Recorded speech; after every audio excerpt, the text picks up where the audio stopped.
Silahkan 2 menit 3 menit lagi baru mulai. Oh iya Ibu, terima kasih Bu. Iya. Bismillah. Berarti kalau 8.25 kita mulai berarti 8.55. 8.55. Iya. 8.55 selesai.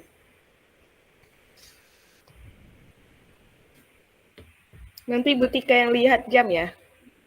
Siap. Ya, jam kita nanti beda nggak tahunya kan? Iya, di komputer saya 8.25. Kita mulai gimana?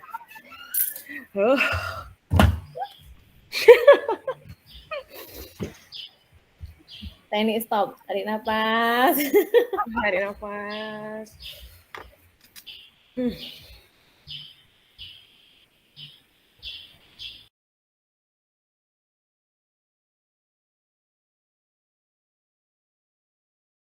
Bismillah. Mulai kita, Bu? Boleh? Ya. Bismillahirrahmanirrahim. Assalamualaikum warahmatullahi wabarakatuh, Ibu Tika. Apakah Ibu sibuk? Saya ingin sedikit bercerita, Bu, mengenai permasalahan yang saya hadapi di sekolah saya.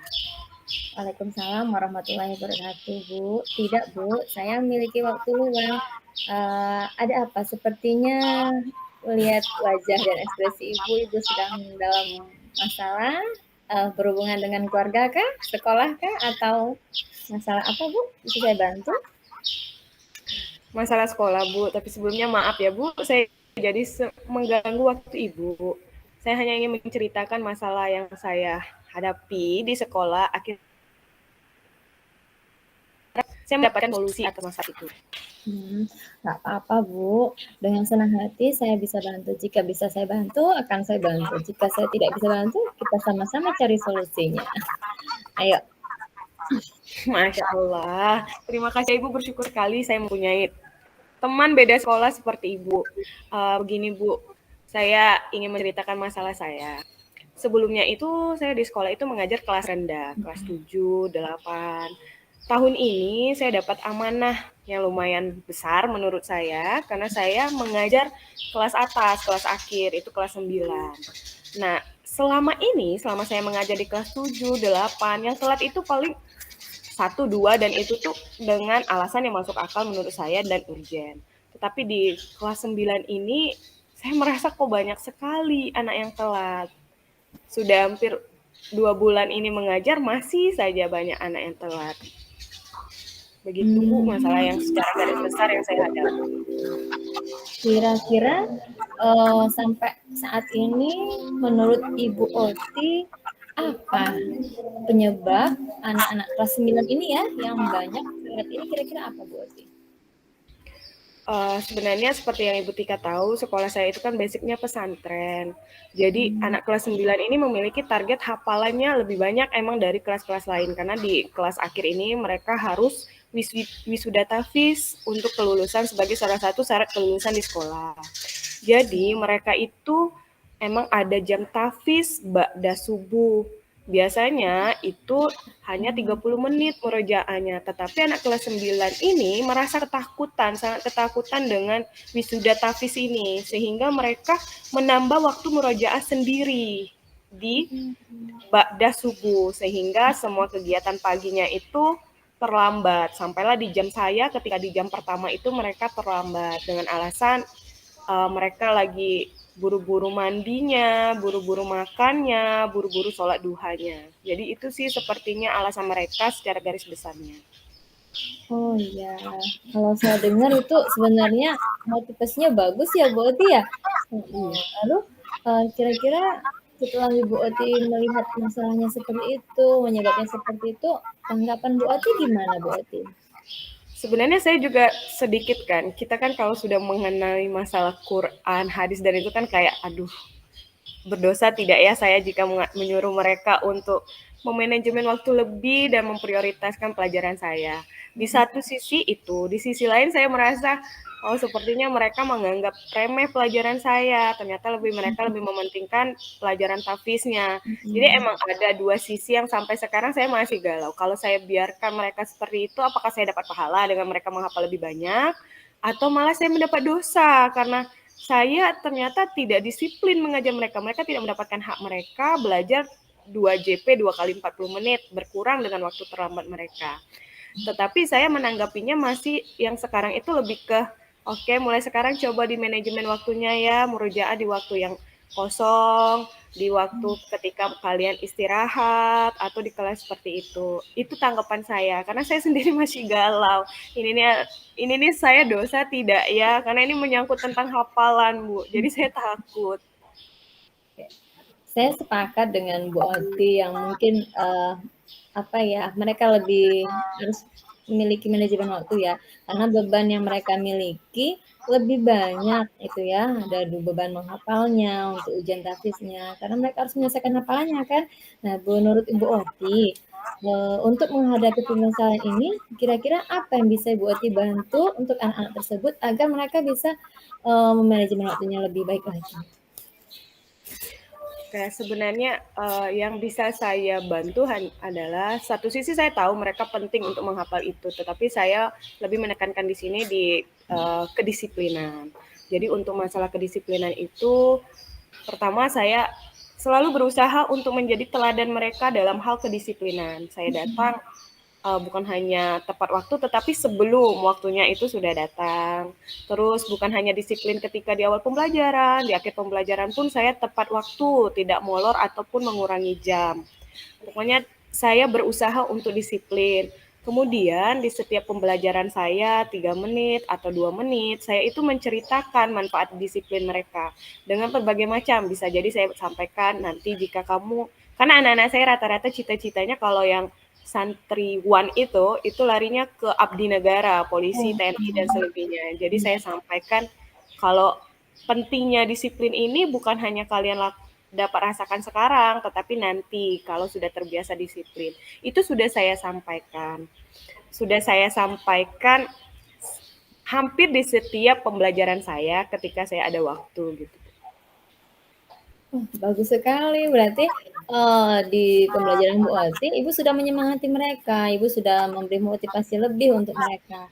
Nah, menurut Bu Oti, apakah hal itu sudah cukup? Apakah dengan Ibu Oti memberikan teladan untuk anak-anak, menyampaikan tujuan disiplin untuk anak-anak, apakah menurut Ibu Oti, dalam tadi kan tujuan Bu Oti pengen bantu mereka ya, apakah itu sudah cukup Bu Oti? Kalau saya review kembali setelah 2 bulan ini, saya sudah mencoba melakukan itu selama 2 bulan ini dari saya pertama sekali mengajar di semester awal. Tetapi sepertinya kalau saya refleksi diri saya sepertinya tidak cukup Ibu, karena saya melihat selama 2 bulan ini tidak ada hasil yang signifikan, masih saja ada anak yang telat. Kemudian saya merasa mulai sepertinya salah ini. Saya sudah mulai merasa ini tidak bisa, kalaupun saya mengikuti cara ini hanya cara ini saja, saya merasa saya butuh waktu lama dan anak ini sudah keburu tamat mungkin. Karena mengingat waktu mereka kan. Jadi saya merasa ini kayaknya belum cukup, Bu. Jika itu sudah Ibu lakukan dan menurut Bu Oti itu belum terlalu berhasil, mungkin ada cara lain nggak Bu Oti? Misalnya mungkin memberikan manfaat, mungkin tadi kan dari aspek motivasi, disiplinnya, tadi kan kurang ya menurut Bu Oti ya. Mungkin bisa dari aspek misalnya bagaimana cara mereka dulu, karena kan Bu Oti tadi kan jamnya jam pertama nih ya, mereka telat di jam Bu Oti pertama, mungkin bagaimana mungkin dengan strategi membuat mereka menyenangi dulu pelajaran Bu Oti, sehingga ketika tahu, oh ada jam Bu Oti nih gitu, nah, saya harus lebih cepat nih gitu, nah bisa nggak strateginya misalnya seperti itu? Jadi kan karena dari motivasi disiplinnya sudah, teladannya sudah, hanya saja mungkin masih belum dari mereka, karena mereka mungkin targetnya masih memikirkan yang hafalan tadi kali ya. Nah, bisa nggak ada mungkin strategi lain dari aspek lain Bu Oti yang bisa mungkin Ibu Oti tambahkan dengan dari segi mereka melihat Bu Otinya gitu loh, atau menonton Bu Otinya, bisa nggak Bu Oti? Iya, sebenarnya saya juga merasakan, oh saya ada beberapa salah di 10 menit atau 15 menit pertama. Karena pada waktu itu kan adalah jam pertama itu kita di sekolah itu literasi. Jadi mereka menganggap murojaah itu literasi, walaupun mereka tidak di kelas. Dan kemudian kalau muasalah hal yang menarik, emang di awal pembelajaran seperti biasa kita pembukaan dan selebihnya, dia tidak ada hal yang menarik. Tetapi kemarin itu sudah sempat saya pikirkan ya, di awal itu sepertinya mungkin saya akan mencoba mencari ice breaking yang mereka nggak temuin, karena kami di pesantren ini sesuatu hal yang baru, itu bakal booming di sekolah. Benar. Iya, itu booming di sekolah, apapun itu, hal yang sesimpel apapun. Jadi sepertinya saya mulai terbuka pemikiran Bu dari Bu Tika. Mungkin dengan ice breaking di awal, jadi anak yang tidak ikut itu akan merasa rugi. Emang tadi ice breaking apa nih sama Ibu Oti? Dan saya ingin mencoba setiap harinya itu ada ice breaking ringan yang berbeda, sehingga mereka kayaknya itu hal yang menarik ya Bu ya. Kayaknya mereka bakal merasa rugi kalau tidak ikut saya di 15 menit pertama. Iya, Itu benar. sih kayaknya yang baru terpikir. Iya, berarti kan tadi kan dari aspek intrinsiknya misalnya kita motivasinya sudah ya, berarti ya udah Bu Oti coba motivasi, teladannya sudah. Nah, mungkin dari aspek lain yang mereka harus lihat sepertinya tadi ya benar kata Bu Oti mau nyoba strategi-strategi gimana caranya mereka selalu pengen ketemu Bu Oti di awal jam gitu ya. Jadi pasti Bu Oti ini punya sesuatu yang baru loh gitu. Nah, saya rugi loh kalau nggak ketemu. Nah, mantap itu strateginya Bu Oti. Saya pikir kalau misalnya Bu Oti bisa menerapkan itu, mereka akan berlomba-lomba untuk datang jam pagi bertemu Bu Oti. Oh iya. Nah, itu sudah merupakan strategi yang lumayan bagus menurut saya Bu Oti. Nah, menurut Ibu Oti, apakah dengan strategi tadi yang teladan, motivasi disiplin, kemudian Ibu Oti memberikan strategi pembelajaran yang membuat mereka untuk rindu ketemu Bu Oti, itu akan berhasil dengan Bu Oti sendiri atau Ibu Oti butuh bantuan atau dukungan dari pihak mana Bu Oti menurut Bu Oti? Sebenarnya kalau saya pikirkan mungkin itu akan berhasil mereka menarik untuk mempelajari saya, mengikuti pelajaran saya di awal pembelajaran. Tetapi sepertinya kayaknya permasalahan utamanya tentang tahfiz ini kayaknya saya butuh bantuan sepertinya ya Bu Tia, Bu Tika. Sepertinya saya butuh bantuan karena ini menyangkut pihak banyak. Saya mulai terpikir ternyata permasalahan saya ini bukan harus saya sendiri yang menyelesaikan walaupun ini di pembelajaran saya. Mungkin setelah ini saya akan mulai menceritakan permasalahan saya kepada pihak penanggung jawab tahfiz kelas mereka, atau mungkin saya akan bertanya dengan wali kelas karena mungkin mereka akan lebih akrab dengan wali kelas secara fisikis, mereka lebih akrab dengan wali kelas, mungkin lebih terbuka bercerita dengan wali kelas. Mungkin setelah ini saya hal yang tepat. Saya juga bingung kenapa nggak dari awal saya ya berbicara ini dengan guru tahfiz mereka. Karena ini kan pokoknya itu di tahfiz. Saya hanya pusing kenapa mereka nggak mau mengikuti pelajaran saya. Padahal kan banyak faktor lain. Ya Bu, mungkin sepertinya saya akan berkolaborasi dengan banyak pihak. Mungkin dengan guru tahfiz mereka, penanggung jawab tahfiz mereka, wali kelas. Jika pun emang dengan penanggung jawab tahfiz nanti susah, saya akan melibatkan kepala sekolah sepertinya. Iya, benar sekali Bu. Jadi dalam kita menyelesaikan masalah anak-anak di sekolah, itu nggak bisa ya kita selesaikan sendiri, karena kan lingkup sekolah itu kompleks ya. Jadi kita harus kolaborasi dengan yang lain. Nah, tadi kan kata Bu Oti ya dengan guru tahfiznya, iya. Terus apalagi tadi wali kelasnya. Jadi kolaborasinya itu harus berkesinambungan ya Bu Oti. Ya mantap, Bu Oti sudah terpikir sampai ke sana ya. Jadi dengan rencana yang sudah tersusun, kemudian strateginya sudah tersusun, dan siapa aja yang Bu Oti butuh bantuan, Ibu Oti sudah terpikirkan. Nah, apa yang Ibu Oti rencana ini sudah sungguh luar biasa Bu Oti. Lalu bagaimana nih menurut Bu Oti agar rencana dan strategi ini bisa berkelanjutan, bisa komitmen, sehingga apa yang Bu Oti mau capai bisa tercapai. Gimana rencananya Bu Oti agar selalu komitmen dengan rencana dan strategi yang Bu Oti terapkan tadi? Pertama mungkin saya akan menyusun rencana-rencana itu akan saya susun. Seperti misalnya yang pertama secara diri saya sendiri saya tetap melakukan disiplin, tetap insya Allah mencoba menjadi teladan disiplin bagi mereka. Terus yang kedua saya akan belajar kembali mencari ice breaking yang cocok di usia mereka yang menuju remaja. Terus yang ketiga saya akan mulai membicarakan masalah yang saya hadapi ini kepada penanggung jawab tahfiz dan wali kelas. Semoga dengan itu kami mendapatkan solusi yang terbaik masalah tahfiz ini. Kemudian yang keempat, saya akan tetap melaksanakan atau menyampaikan apa pentingnya disiplin bagi mereka. Oh, mungkin saya bisa mengingatkan kembali keyakinan kelas yang kami susun di semester awal. Mungkin nanti kami bisa merefleksi kembali keyakinan kelas yang telah kami buat untuk masalah disiplin. Kalau masalah komitmen, saya insya Allah berkomitmen untuk selalu disiplin dan melaksanakan semuanya yang tadi saya susun itu secara berkelanjutan, karena saya meyakini jika saya stop di tengah jalan, saya akan memulainya kembali dari awal lagi. Sedangkan ini saya sudah merasa susah ini di 2 bulan ini. Jadi saya berkomitmen itu akan saya laksanakan terus. Kemudian saya dapat satu solusi yang baik dari pembicaraan kita, Bu. Saya harus berkolaborasi, tidak memikirkan semua masalah itu sendiri, karena ini bukan anak saya sendiri. Iya, benar. Dan ini adalah anak bersama, anak sekolah ini dengan tujuan yang bersama untuk mereka lebih baik lagi. Semoga saya berkomitmen untuk itu terus, sering-sering belajar, sering-sering berkolaborasi. Oh iya, saya tadi lupa Bu Oti, kira-kira dari anak yang tadi terlambat ini tadi, skalanya itu berapa persenkah Bu Oti? Dari anak yang terlambat dengan yang tidak terlambat itu berapa persenkah? Oh, kalau itu yang terlambat itu bisa sampai 30-40% dan itu emang dominannya santri. Iya, santri laki-laki. Menurut Bu Oti dari 30-40% dari santri laki-laki ini kan lumayan banyak nih Bu Oti ya.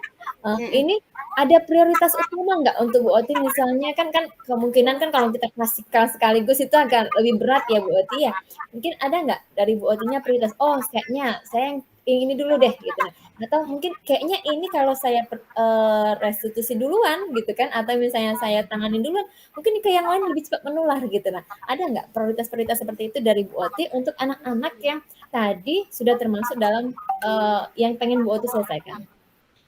Iya, dari semua rencana itu saya memang sekarang sudah saya petakan yang mana yang disiplin, yang mana yang sedang, yang mana yang parah tidak disiplin. Iya. Karena saya prioritaskan yang parah ini, di bagian yang parah ini, tetapi karena saya merasa alasan dominan mereka itu di masalah yang satu itu, saya tetap melaksanakan rencana-rencana yang tadi. Untuk yang parah ini, saya melakukan pendekatan lebih dahulu, karena saya meyakini jika kita tidak dekat, untuk restitusi itu susah. Untuk restitusi. Jadi mungkin untuk yang di sedang itu mungkin sudah bisa saya restitusikan, tapi yang untuk itu pendekatan-pendekatan terlebih dahulu, tetapi dengan tetap ketika di pembelajaran saya melaksanakan rencana-rencana tadi yang seperti ice breaking dan lain-lainnya. Oh, berarti udah tergambar semua ya Bu Oti ya, udah dipetakan semua ya. Jadi skalanya Bu Oti sudah tahu, prioritasnya juga yang ini mau diapakan sudah ada, pemetaannya sudah lengkap. Nah, tadi langkah-langkahnya sudah ada, strateginya sudah ada, teladan dari Bu Oti sudah, motivasi sudah. Nah, menurut Bu Oti, dari semua yang telah Bu Oti rancang ini, jangka waktunya berapa lama sih bisa kayaknya ini udah bisa tercapai nih, udah indikasinya sudah berhasil tuh, kira-kira berapa waktu jangka lamanya buat yang Bu Oti gambarkan atau Bu Oti harapkan? Awalnya sebelum saya berbicara seperti ini dengan Ibu Tika, saya berpikir, ini kayaknya 1 semester aja belum tentu nih. Tapi sepertinya kalau sekarang ya, karena sudah tergambar dengan jelas, saya perlu bekerja sama dengan siapa, secara pribadi sebagai guru mapel saya harus melakukan apa, mungkin bisa nih dalam 2 minggu ini, karena saya butuh yang berkolaborasi itu agak membutuhkan waktu, karena saya harus menyampaikan permasalahan saya terlebih dahulu kepada penanggung jawabnya. Kemudian untuk kalau yang untuk rencana untuk ke anak-anaknya yang dari saya akan coba itu dari pertemuan selanjutnya saya. Jadi saya optimisnya 2 minggu ini sudah selesai nih, sudah bakal ada nih perubahan yang signifikan gitu.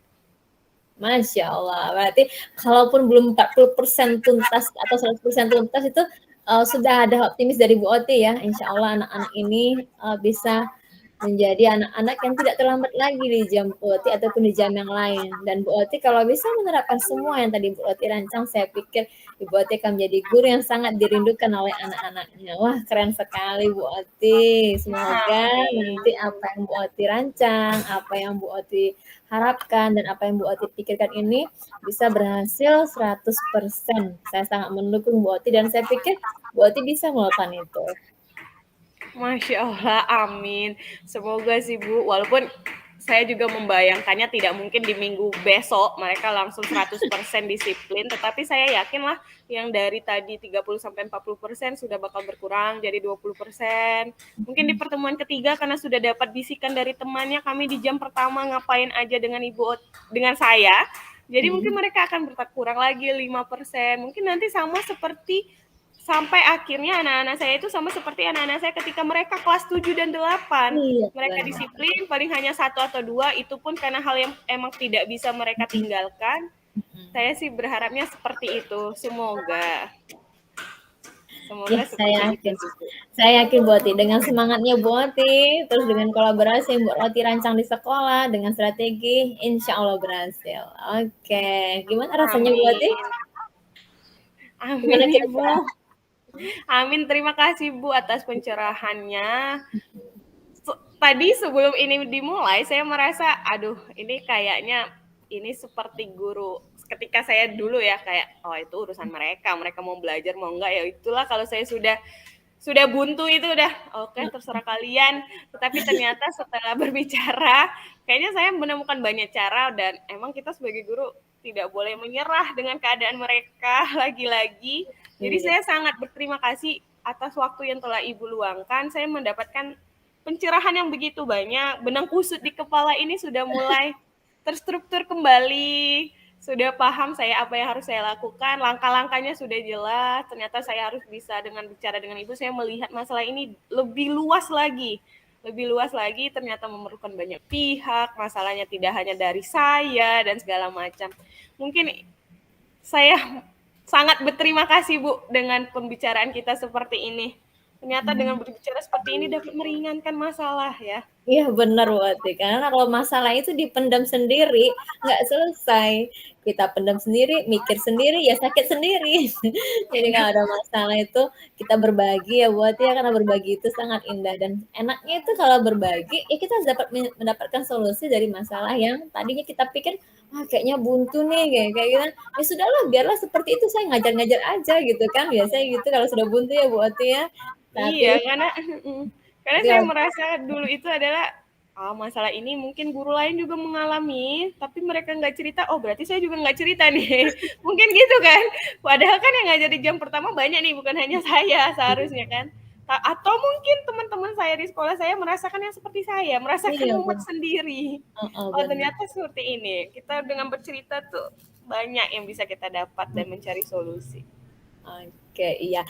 Saya juga terima kasih sudah bisa bantu Bu Oti. Tapi dari berbicara dengan Bu Oti ini saya juga mendapatkan manfaatnya Bu Oti. Oh ternyata gitulah ya. Nanti kalau saya ketemu beberapa guru di sekolah saya, yang saya melihat mungkin kondisinya seperti tadi ya, mungkin wajahnya mungkin penuh dengan seperti beban gitu, dia nggak mau cerita, oh berarti kayaknya nih saya bisa bantu nih gimana caranya, dia bisa cerita gitu ya, siapa tahu ya kayak Bu Oti tadi ya, kayaknya guru lain juga punya masalah ya, nggak usah lah, dia nggak cerita juga saya nggak usah cerita, ternyata kan beban itu ya kita pendam karena kita ngerasa lain nggak cerita, untuk apa kita cerita gitu ya. Tadi kan, iya, karena mungkin kita merasa sama-sama sebagai guru punya beban masing-masing. Jadi saya juga takut kalau yang bercerita itu, aduh ini nanti saya nambah beban pikiran enggak ya? Padahal bebannya sudah banyak gitu. Tetapi ternyata sebenarnya kan bercerita tidak menambahkan beban, malah kita mencari pencerahan atas benang kusut yang ada di kepala. Iya. Karena kan dengan bercerita kita bisa berbagi pengalaman, berbagi praktek baik ya, benar. Mudah-mudahan kita semua bisa menyelesaikan semua yang ada di kepala kita, semua bisa kita urus, semua kita bisa carikan solusinya. Dan yang paling penting lagi Bu Oti dari pembicaraan kita ini, saya sangat mendapatkan inspirasi dari Bu Oti. Ternyata beban guru itu sudah banyak ya, tapi tetap aja fokus kita gimana caranya anak itu menjadi sesuatu yang harus kita bantu menjadi yang lebih baik. Ternyata ya Masya Allah sekali ya guru itu ya. Iya, ternyata kita sebagai guru tuh selalu terus belajar, Bu. Tidak cukup cuma S1 dan profesi. Ternyata pelajaran kita sebagai guru setiap harinya ada, masalah yang kita hadapi juga setiap harinya ada. Mungkin dengan bercerita seperti ini saya pun mendapatkan pengalaman. Ternyata bercerita itu tidak sesusah itu menceritakan masalah kita itu. Semuanya bakal ngalir kalau kita ingin bercerita. Dan bukan Asal jangan berarti dipendam ya. lemah. Iya.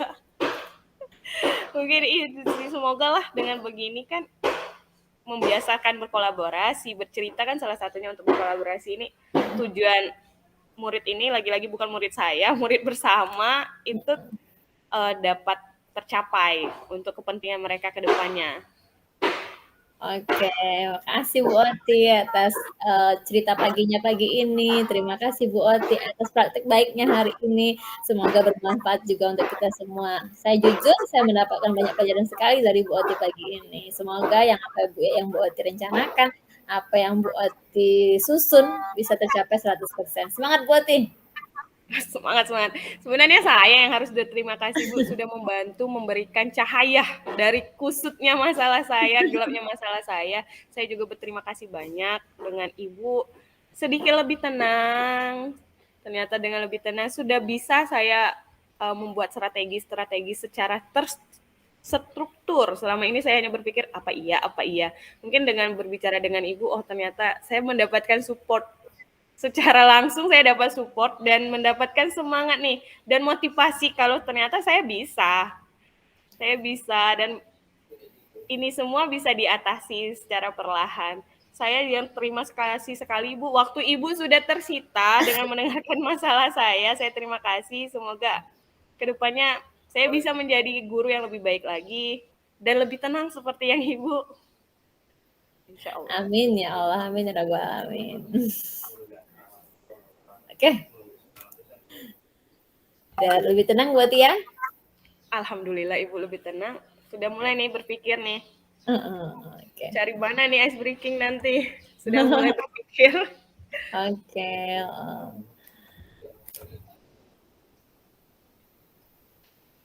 Terima kasih banyak ya Ibu atas waktu luangnya. Saya berterima kasih. Semoga apa yang Ibu lakukan ke saya, mendengarkan cerita, saya bisa terapkan dengan mulai lebih peka terhadap teman-teman saya di sekitar saya. Mungkin ketika mereka lelah, tidak ada masalah, saya bertanya misalnya ada apa hari ini yang terjadi. Mungkin hal itu karena kesibukan kita di sekolah, fokus kita ke murid, kita lupa dengan rekan sejawat yang ternyata butuh loh sedikit dielus pundaknya, ditanyakan apa. Karena saya merasakan itu penting ternyata digituin gitu. Nah, saya akan mencoba untuk begitu juga kepada rekan sejawat. Saya juga terima kasih obrolan ini terlalu banyak inspirasi yang saya dapat yang akan saya contoh. Terima kasih atas waktu luangnya Ibu. Semoga bukan hanya saya yang mendapatkan positif, Ibu juga, dan kita ke depannya menjadi guru yang selalu ingin belajar untuk kepentingan murid. Terima kasih ya Ibu. Iya, sama-sama Bu Ati. Assalamualaikum. Waalaikumsalam warahmatullahi wabarakatuh.